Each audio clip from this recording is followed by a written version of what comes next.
बालेश्वर सहर सुएलपुर अनुष्ठित है बीजेपी निर्वाचन प्रचार सभा। दुईटी पद्म भोट दे दुई गुणा विकास लाभ उठाइବାକୁ आह्वान देले रेलमंत्री अश्विनी वैष्णव। बालेश्वर गस्तरे आसिथिबा केंद्र रेलमंत्री अश्विनी वैष्णव विगत 3 दिन धरी बीजेपी प्रार्थी तोफान प्रचार जारी रखिथिले। तांको गस्तर शेष पर्यायर बालेश्वर सहर सुएलपुर आयोजित निर्वाचन सभा श्री वैष्णव जोगदी ओडिशा पई मोदी को ग्यारंटी संपर्क में आलोचना करथिले। दुईटी पद्म और दुई गुण विकास हेउछि ओडिशा रे प्रगतिर वार्ता। मोदी को तृतीय पाली सरकार रे बालेश्वर लोकसभा को मध्य सामिल करबा पई से स्थानीय लोकों को आह्वान देथिले। बिजु जनता दल शासन रे ओडिशार विकास पछई जाइछि। राज्य रे बीजेपी सरकार को आसिले मोदी ओडिशा को सब क्षेत्र रे 1 नंबर करिवे बोली श्री वैष्णव कहिथिले। आपनकर ये अश्विनी भाई माननीय मंत्री कहबे नहीं, अश्विनी भाई साबरे डाकिबे सब दिने। ये अश्विनी भाई आज आछि आम प्रताप नना आउ हमर मिंटू भाई दुई जन को पाई वोट मागिबा पाई आछि।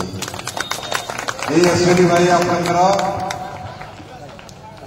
सुख दुख रे नना आउ मिंटू भाई को जरिया रे जुड़ीबा पाई आछि। आपण समस्त जानते जुगे जुगे बालेश्वर, जुगे जुगे बालेश्वर यही भली सहर आउ विश्व रे प्रसिद्धि। यही सहर जहाँ ऐतिह्य परंपरा भाईचारा, यही ऐतिह्य परंपरा भाईचारा रे जहाँ प्रताप नना को आप सबुदिन सुजोग देइछंती। प्रताप नना जते बेले पार्लियामेंट रे छिड़ाई की भाषण देती संपूर्ण पार्लियामेंट गुंजायमान हो जाए। विश्व रे समस्त सुनिबा को आसुचंती प्रताप नना को यही भली सांसद आप पाइछंती। आज समय आसिलाण गोटे तारीख 1 तारीख दिन आउ थरे जाई कि पुणी नना को जिताइबे पद्म फूल उपरे वोट देकी। आमे समस्त मंगू भाई को जानिछे। मंगू भाई श्रद्धे मंगू भाई की बड़ी भाव रे बालेश्वर सेवा करथिले। तांको पुओ मिंटू भाई मो सानो भाई दिन राति आपनको पई काम करिवे, दिन राति खटिबे, सुख दुखर साथी हेबे। आमे 3 जन भाई मिसिकी प्रताप नना, अश्विनी भाई और मिंटू भाई बालेश्वर जे कौन सी प्रॉब्लम थिबो निश्चित भाव आम माने मिसिकी आपनको पाखो आसीबो, प्रॉब्लम को सॉल्व करिबो। ଏହି ସମାବେଶରେ ବାଲେଶ୍ୱର ସାଂସଦ ତଥା ଲୋକସଭା ନିର୍ବାଚନ ମଣ୍ଡଳୀ ପାଇଁ ପ୍ରାର୍ଥୀ ପ୍ରତାପ ଚନ୍ଦ୍ର ଷଡ଼ଙ୍ଗୀ ଯୋଗଦେଇ ମୋଦି ଯୁଗରେ ବିକାଶର ପରିଭାଷା ସମ୍ପର୍କରେ ବକ୍ତବ୍ୟ ପ୍ରଦାନ କରିଥିଲେ। ଏହା ସହିତ ବିଜେଡି ପ୍ରାର୍ଥିନୀ ଲେଖାଶ୍ରୀ ସାମନ୍ତ ସିଂହାରଙ୍କ ଭାଇରାଲ ହେଉଥିବା ସୋସିଆଲ ମିଡିଆର ବାର୍ତ୍ତାକୁ ଶୁଣାଇ କେବଳ ମାତ୍ର ସ୍ୱାର୍ଥ ପୂରଣ ପାଇଁ ନିର୍ବାଚନ ଲଢୁଥିବା ବ୍ୟକ୍ତିଙ୍କୁ ଭୋଟ ନ ଦେବାକୁ ଆହ୍ୱାନ ଦେଇଥିଲେ। କେବଳ 10 ବର୍ଷ ଭିତରେ ଭାରତକୁ ଏକାଦଶରୁ ପଞ୍ଚମ ଅର୍ଥନୀତିରେ ମୋଦିଜୀ ନେଇ ଆସିଲେ। प्रत्येक गरीब लोक असुमारी योजना करे, विश्वकर्मा योजना, बेटी बचाओ बेटी पढ़ाओ योजना, सुकन्या समृद्धि योजना, मातृवंदना योजना, पोषण योजना, भाई माने जीवन ज्योति बीमा योजना, सुरक्षा बीमा योजना, फसल बीमा योजना, सिंचाई योजना, सब गरीब लोक कल्याण। फल 10 वर्ष भितर 25 कोटी अधिक लोक दरिद्रतार मुक्त हेले। बीजेडी एमपी प्रार्थी किए लेखाश्री सामंत सिंहार सी कौन कहते बीजेडी विषय टे शुण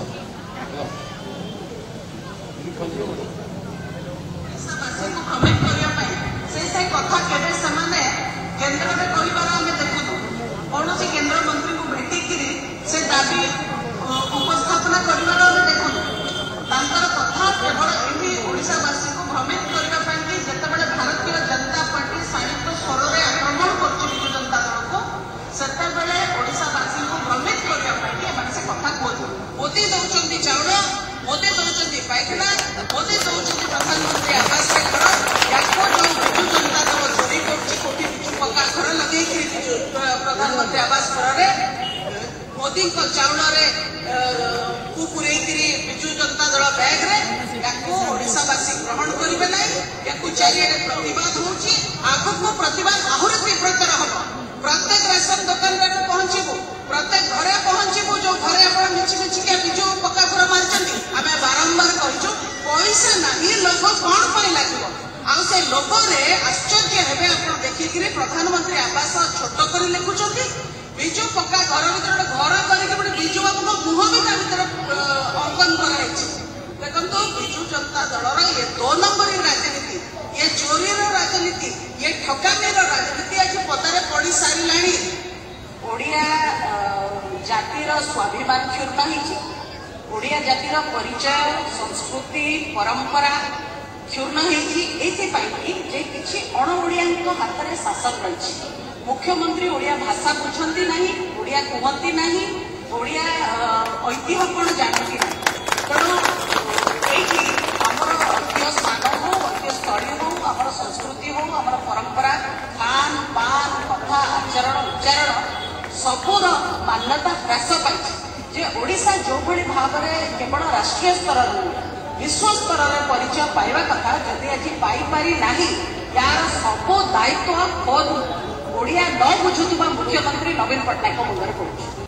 समग्र देश सहित आम राज्य एपरिक आम अंचल विकास को नूतन सोपान में पहुंचाइबा लक्ष्य मोदी को पुणी थे प्रधानमंत्री कराइबा विपुल संख्यार मतदान करने श्री षडंगी आह्वान देते। बालेश्वर सदर निर्वाचन मंडली प्रार्थी मानस कुमार दत्त एथिरे जोगदे प्रधानमंत्री नरेंद्र मोदी विकसित भारतर संकल्प आधार में विकसित बालेश्वर गठन रूपरेख संपर्क में सूचना देते। मान्य रेल मंत्री आम पाखे आसछंती ताको गुटे जोरदार ताली देखि स्वागत करंतु हम गाँ को जोरदार ताली देखि केबे मन्नान अनुरोध करछि प्रताप नंदा को मात्र अल्प समय ताकर समय हेलानी से दिल्ली जिबे केवल नन्ना को अनुरोध करछि तमा टिके आसंता जून 1 तारिख में विपुल संख्यार मतदान सह उभय सांसद और विधायक दुईटी जाक आसन पर पद्म फूल चिन्ह भोट देवा श्री दत्त समस्त को नवेदन करते। मात्र अल्प समय ताकर समय हेलानी से दिल्ली जिबे केवल नन्ना को अनुरोध करछि। एही अवसर में पूर्वतन पौर उपाध्यक्षा रश्मिरेखा देव मंचासीन थिले।